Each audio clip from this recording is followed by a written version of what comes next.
Everyone, I hope you all are doing good in your studies. तो आ गया next part. जैसे कि कल से सीरीज स्टार्ट हुई है, नौसत की सीरीज़ हमने स्टार्ट कर दी है। जो बच्चा न्यू है इस चैनल पे, प्लीज़ चैनल को सब्सक्राइब कर लो। और अगर आप सब्सक्राइब कर रहे हो तो आप कल की वीडियो भी देख लेना, ताकि आपका एक कॉन्टिन्यूशन में सीरीज़ चले। इसमें आपको हर एक टाइप का क्वेश्चन कराऊंगी मैं, ईजी से लेके मोस्ट डिफिकल्ट तक का क्वेश्चन, आपको हर एक टाइप का क्वेश्चन मैं कराने वाली हूँ। सो आप इस चैनल को लाइक शेयर ज़रूर करिए, ताकि मैं मोटिवेटेड होकर रेगुलरली आपके लिए जो है क्वेश्चंस लेके आती रहूँ। कल हमने 10 क्वेश्चंस कर लिए थे। एंड अगर कोई भी बच्चा नॉर्सेट का बैच जो है वो ज्वाइन करना चाहता है, वो नॉर्सेट का बैच मेरे साथ है वो पढ़ सकता है। इस नंबर पे कॉल या फिर मैसेज करके। जो बैच है 1499 का चल रहा है। बैच 1999 का था, जो कि अब 1499 का हो गया है, जिसमें आपको इम्पॉर्टेंट टॉपिक मैं डिटेल में करवाने वाली हूँ विद एमसीक्यूज, ईजी से लेके difficult, pre and mains oriented. साथ ही में आपको जीके एंड एप्टीट्यूड के क्वेश्चंस भी मिलेंगे। सो आप इस नंबर पे कॉल या फिर मैसेज करके जो नॉर्सेट बैच है वो ज्वाइन कर सकते हैं 1499 में। Till your pre and mains का पेपर ये जो बैच है आपका वैलिड रहेगा। सो फटाफट से आप जुड़ सकते हैं मेरे साथ। एंड हम क्वेश्चन पे चलते हैं। 11th क्वेश्चन है हमारा। सो क्वेश्चन कह रहा है, leading cause of diarrhoeal disease in childhood in which of the following. तो चाइल्डहुड में इनमें से कौन सी डायरियल डिसीज है जो कि लीड करती है, मतलब फर्स्ट सबसे ज़्यादा वो देखी जाती है चाइल्डहुड में।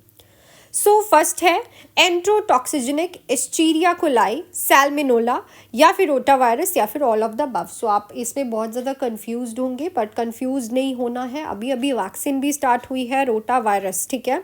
रोटावायरस एक ऐसी डिसीज़ कंडीशन है जो कि चाइल्डहुड में बच्चों में बहुत ज़्यादा देखने को मिलती है।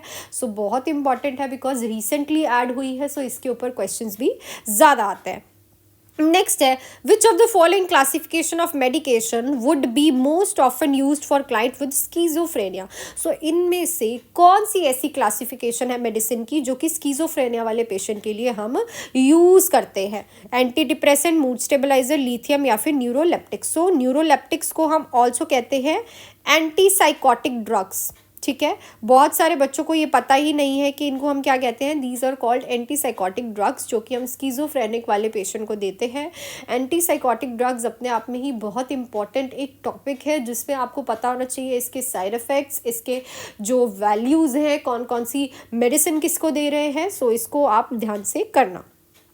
नेक्स्ट है, physician orders oral as well as nasal suction of the client, a nurse will do suction first in. So देखो, एक फिजिशियन ऑर्डर कर रहा है नेजल सक्शन करना है क्लाइंट का, तो नर्स जो है सबसे पहले किस चीज़ को सक्शन करेगी, माउथ को करेगी कि या फिर नोज को करेगी। देखो दोनों को कहा है उसने, ओरल भी एंड नेजल भी। Mouth, nose, where the secretion more, where the secretions are less. So obviously सबसे पहले आपको माउथ को सक्शन करना होता है। इसका रीज़न होता है एस्पिरेशन ना हो जाए। जो भी नए एस्पिरेंट्स हैं नॉर्सेट के, जो कि पहली बार नॉर्सेट भरने जा रहे हैं, देखिए थोड़ा सा कंसंट्रेशन के साथ चलिए। डिफ़िकल्ट क्वेश्चंस पे जंप मत कीजिए, पहले इजी क्वेश्चंस करिए, देन डिफ़िकल्ट पे जंप कीजिए। बिकॉज इजी क्वेश्चंस बहुत ज़्यादा भी आते हैं, 30 से 40% जो ऐसे वन लाइनर क्वेश्चन आते हैं जो कि डायरेक्ट होते हैं। उनमें अगर आपने अपने 40 से 30 नंबर पक्के कर लिए, तो बाकी क्वेश्चंस में आपको थोड़ा सा रिलैक्सेशन हो जाता है। सो ट्राई करो, अगर आप न्यू हो तो पेपर अटेम्प्ट कैसे करना है उस पर ज़्यादा फोकस करो, ठीक है। बाकी अगर आप बैच में आते हो तो ऑब्वियसली आपको जो है प्रॉपरली अटेम्प्टेशन कैसे करनी है, टाइम मैनेजमेंट कैसे करना है, सब मैं बताऊंगी। Next, a patient approached the nurse asking for advice on how to deal with his alcohol addiction. The nurse should tell the client that only effective treatment for alcoholism is. So एक patient आता है nurse के पास, उससे पूछता है कि मुझे advice करो कि मैं जो मेरा alcohol addiction है ये कैसे deal करूँ। So nurse उसको कहती है सबसे ज़्यादा effective इस चीज़ के लिए एक ही treatment है, psychotherapy, alcoholic anonymous, या फिर total abstinence, या फिर aversion therapy। कभी भी alcohol वाला patient आता है तो सबसे ज़्यादा effective जो होता है total abstinence। क्यों? एकदम से नहीं रोकनी है, मतलब कि आप प्रॉपरली उसको स्टॉप कर दो लेना, ठीक है। अगर आप एवर्जन थेरेपी भी जाती हो, उसका भी एंड क्या है? Total abstinence. एवर्जन थेरेपी आप देते हो पेशेंट को, ठीक है, डाइसल्फिराम डाल के देते हो उसको उसकी अल्कोहल में, तब भी क्या होगा? एंड में वो अल्कोहल छोड़ ही देगा। साइकोथेरेपी, अल्कोहल एनोनिमस का एंड जो होता है, मतलब उसका आउटकम जो एंड में आता है, दैट इज अल्कोहल एकदम से छोड़ देना, टोटल अब्सटिनेंस। सो मोस्ट इफेक्टिवली यही होता है। बच्चे बहुत ज़्यादा एवर्जन थेरेपी लिखाते हैं, ये वो लिखाते हैं, नो। क्वेश्चन बहुत इंपॉर्टेंट है, इसका जो राइट ऑप्शन रहेगा that is your third option. Next देखते हैं, nurse hear the alarm sound on telemetry cardiac monitor, quickly looks at the monitor and notes that the client is in ventricular tachycardia, the nurse rushes to the client room and on reaching the client the nurse should perform which action first. So एक nurse alarm sound सुनती है telemetry पे, cardiac monitor पे, और फटाफट से वो monitor की तरफ जाती है और देखती है कि पेशेंट को वेंट्रिकुलर टेकिकार्डिया हो रहा है।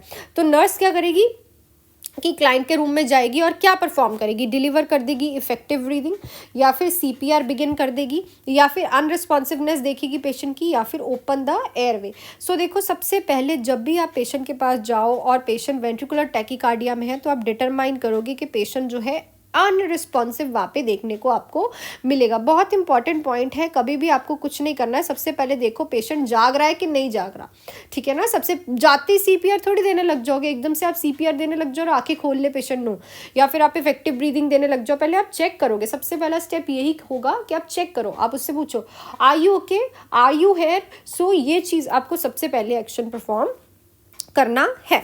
नेक्स्ट है, an appropriate goal for a client with anxiety would be. तो सबसे ज़्यादा अप्रोप्रिएट रोल क्या रहेगा अगर पेशेंट एंग्जाइटी का है?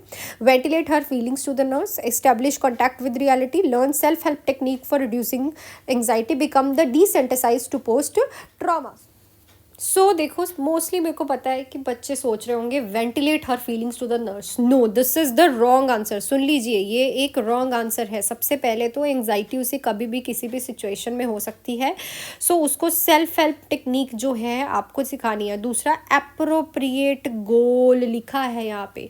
गोल का मतलब होता है कि उस एंग्जाइटी को कम करने के लिए क्या गोल मेंटेन करोगे। हर टाइम थोड़ी वो आपके साथ आके वेंटिलेट करेगा, अपनी फीलिंग्स को नहीं करेगा ना। तो आपको रिड्यूस करानी है उसकी एंग्जाइटी, उसको टेक्निक सिखानी है कि अगर लाइफ के किसी भी टाइम पे तुम्हें स्ट्रेस होता है और तुम्हें एंग्जाइटी होती है तो तुम ये सेल्फ हेल्प टेक्निक्स जो है वो लर्न करो, जिससे आपको पता चल जाएगा। क्वेश्चन बहुत इंपॉर्टेंट है, बच्चे 1 नंबर सिंपल क्वेश्चन पे गवा के आते हैं। थोड़े से क्वेश्चन पे इंटरेस्ट दो, और अगर आप न्यू हो नॉर्सेट के लिए तो नॉर्सेट अभी बच्चों का खेल नहीं रह गया है, थोड़ा सा कंसंट्रेट करना है, ठीक है। चलो, एक बड़ा सा क्वेश्चन आया है यहाँ पे, थोड़ा सा डराते हुए। सो क्वेश्चन है, during antibiotic administration the nurse inspected 2 days old cannula resides on a patient who is neutropenic and observe redness without swelling. The patient complains of tenderness. Which of the following intervention is a priority for the nurse to implement? So देखो, antibiotic administer करने जा रहे थे आप एक patient के, और आप देखते हो कि उसके जो 2 दिन पहले का कैनुला है वहाँ पे रेडनेस है पर स्वेलिंग नहीं है। तो पेशेंट ये भी कंप्लेन करता है कि उसे वहाँ पे टेंडर फील हो रहा है। तो इनमें से कौन सी इंटरवेंशन है जो कि प्रायोरिटी रहेगी इम्प्लीमेंट करने के लिए नर्स के लिए? ठीक है, क्वेश्चन समझना है फिर ही करना है। एंड वन मोर इन्फॉर्मेशन, अगर आप अभी भी न्यू टू नॉर्सेट हो तो आप बैच ज्वाइन कर सकते हो, जिसमें आपको हर एक चीज़ मैं खुद पढ़ाती हूँ उस बैच में, ठीक है। आप जो है अब बैच ज्वाइन कर सकते हो। बैच हमारा स्टार्ट हो चुका है, और जो बैच है 1999 का है, बट अब वो बैच जो है 1499 का हो गया है। सो आप फटाफट से इस ऑफर में बैच को ज्वाइन कर सकते हो इस नंबर पे कॉल या फिर मैसेज करके 7973244089।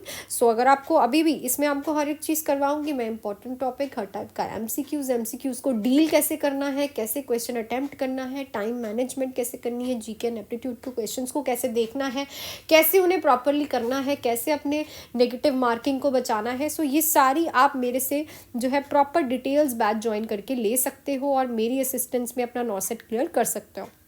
सो क्वेश्चन आपने पढ़ लिया है, मैंने समझाया है। सो देखो आपका क्या इंप्लीमेंट रहेगा प्रायोरिटी में। चेक करोगे vital signs before using IV site, inform the patient that the IV will need to be change to the new site, administering prescribed pain medication, informing the patient to conserve energy. So देखो, सबसे पहले तो आप देखो कि cannula में redness है और स्वेलिंग नहीं है, और पेशेंट भी क्या कह रहा है, रेडनेस विदाउट स्वेलिंग है। सो और कंप्लीट भी है टेंडरनेस की। तो इंटरवेंशन क्या रहेगी? सो देखो, सबसे पहले तो आपको क्लियर हो गया है यहाँ पे कि आपको कैनुला तो भाई चेंज करना पड़ेगा, बिकॉज रेडनेस है तो इट मीन्स वहाँ पे न्यूट्रोफिल्स जो है वो इकट्ठे हो गए, उन्होंने इन्फ्लामेशन क्रिएट कर दिया, बट स्वेलिंग नहीं है, ठीक है। क्या हो सकता है कि पेशेंट को वहाँ पे प्रॉब्लम हो सकती है, पेन और ज़्यादा हो सकती है, और मे बी ऐसा भी हो सकता है वो मेडिसिन जो है वो वहाँ पे वेन में जाए ही ना। सो सबसे इम्पॉर्टेंट है कि आप पेशेंट को बता दो कि आपका कैनुला को अब न्यू साइट पे डालना पड़ेगा, ठीक है, बिकॉज यहाँ पे जो कैनुला है वो पुराना हो चुका है और वो प्रॉपरली वर्क नहीं कर रहा है। चलो, बहुत ही इंपॉर्टेंट क्वेश्चन आया है, the issue that determines the incident of battery. इसको तो आप 5 स्टार लगा लो, फंडामेंटल्स का क्वेश्चन है, एथिक्स का क्वेश्चन है कि इनमें से कौन सा इंसिडेंट है जो बता रहा है कि बैटरी जो है वो पेशेंट के। टॉट का क्वेश्चन है ये, टॉट का क्वेश्चन है, इंटेंशनल एंड नॉन इंटेंशनल टॉट। तो patient has given false information about the treatment, the patient is just incompetent to consent to treatment and has received in improper care. Next है care that the patient has refused to force up them without court authorization, all of the above. So देखो, जो right option रहेगा कि अगर patient ने आपको care के लिए मना भी किया तब भी आप उसे फोर्सफुली वो केयर दे रहे हो, this is called a battery. दो तरह का होता है, बैटरी और असॉल्ट। असॉल्ट होता है कि पेशेंट जो है आप उसको डरा रहे हो बट उसको हाथ नहीं लगा रहे हो। बैटरी का मतलब होता है कि आप उसे हाथ लगा के, जैसे हाथ लगा के छिड़क रहे हो, उसे झड़क रहे हो, डांट रहे हो, that is called battery. So third option is a right option, properly करना। अच्छा लो भाई, सबका favourite question, drug dose calculation. एक 9 इयर्स ओल्ड का बच्चा है, सर्जरी हुई है, फिजिशियन ने उसे मेप्राडिन देने को कहा है 20 mg IV ऑपरेशन से पहले, और जो आपके पास कंटेनर है वो 50 mg का है। तो नर्स अब क्या एडमिनिस्टर करेगी, 0.8 ml, 0.6 ml, 0.4 ml, 1.0 ml। Obviously drug dose formula होता है हमारे पास desired dose upon available dose. जो आपके पास डिजायर्ड डोज है, जो आपको चाहिए इस टाइम, उसके बाद जो आपके पास अवेलेबल है इस टाइम उसको रखोगे। डिजायर्ड डोज मतलब जो आपको डॉक्टर ने कहा है डालने के लिए, दैट इज योर 20, और आपके पास जो अवेलेबल है दैट इज योर 50। सो इसको हम कटिंग करेंगे, 0 से 0 कट जाएगा, 2/5 रहेगा। अब इसका डिविडेशन जब आप करोगे तो आंसर आएगा आपका 0.4 ml। ये तो आपको आई थिंक डिवाइड करना आता होगा। सो जो आंसर होगा, जो आप कितना एडमिनिस्टर करने वाले हो, 0.4 ml टू द जो बच्चा है 9 इयर्स का ऑपरेशन से पहले। सो बहुत इंपॉर्टेंट फॉर्मूला है। डिजायर्ड डोज होता है जो आपको ऑर्डर किया गया है एडमिनिस्टर करने के लिए। अवेलेबल डोज होता है जो आपके पास आपकी फार्मेसी से आया है या फिर आपके पास पड़ा हुआ है, that is called available dose. Next देखो, an antenatal client is informing the nurse of her prenatal sign and symptom, which of the following findings would the nurse determines presumptive signs of pregnancy, select all that apply. Again a very important question कि antenatal client आती है, अपने sign and symptoms बताती है nurse को, और इनमें से कौन से साइन एंड सिम्टम्स होंगे जो कि प्रिजम्पटिव साइंस होंगे। प्रिजम्पटिव साइंस होते हैं सब्जेक्टिव साइन। प्रिजम्पटिव, एस आ रहा है, एस से याद रखिए सब्जेक्टिव। सब्जेक्टिव का मतलब होता है जो आपको पेशेंट आके खुद बताएगा। सो ऑप्शंस पढ़ लेते हैं, frequent, breast tenderness, uterine growth, amenorrhea, quickening. So देखो, दो साइन बहुत कंफ्यूज होते हो आप लोग। प्रिजम्पटिव साइंस होते हैं, एस आ रहा है सब्जेक्टिव जो कि आपको पेशेंट आके बताएगा। प्रोबेबल साइन होते हैं, ओ आ रहा है ऑब्जेक्टिव जो कि आप पेशेंट में ऑब्जर्व करोगे, दैट इज कॉल्ड ऑब्जर्वेबल और प्रोबेबल साइन। पॉजिटिव साइंस होते हैं जो आपको कंफर्मेशन देते हैं। सो यहाँ पे पूछा है प्रिजम्पटिव, प्रिजम्पटिव में ऐसा आ रहा है मतलब सब्जेक्टिव। सो देखो सारे ऑप्शंस क्या क्या हैं। सो सबसे पहले तो फ्रीक्वेंट यूरिनेशन, ये कौन बताएगा आपको, ऑब्वियसली पेशेंट आके कि मुझे बार बार यूरिन आ रहा है। ब्रेस्ट टेंडरनेस, ये भी वो बताएगा कि मुझे ब्रेस्ट में हैवीनेस फील हो रही है, ठीक है। देन उसके बाद एमेनोरिया, एमेनोरिया होता है मेंसेस नहीं आ रही, ये भी पेशेंट आपको बताएगा कि मुझे मेंसेस नहीं आ रहे हैं, ठीक है। और साथ में होता है uterine growth, uterine growth and quickening जो है वो भी पेशेंट आपको, यूट्राइन ग्रोथ के बारे में तो हमें पता चलेगा जब हम अल्ट्रासाउंड करेंगे, ठीक है, वो पेशेंट नहीं बताएगा।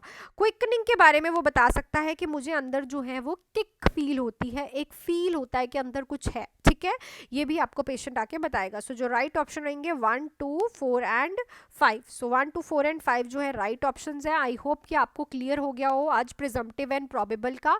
एंड जो मैंने कल आपसे क्वेश्चन पूछा था, क्वेश्चन नंबर 10, एक बार हम चेक कर लेते हैं।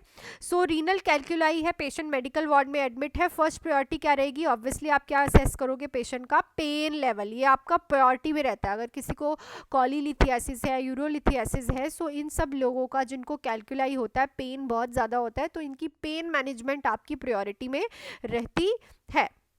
So that's it for these questions. I hope कि आज हमने 20 क्वेश्चंस 10 क्वेश्चंस और कर लिए हैं, आपको क्वेश्चंस जो हैं वो क्लियर हो गए हों।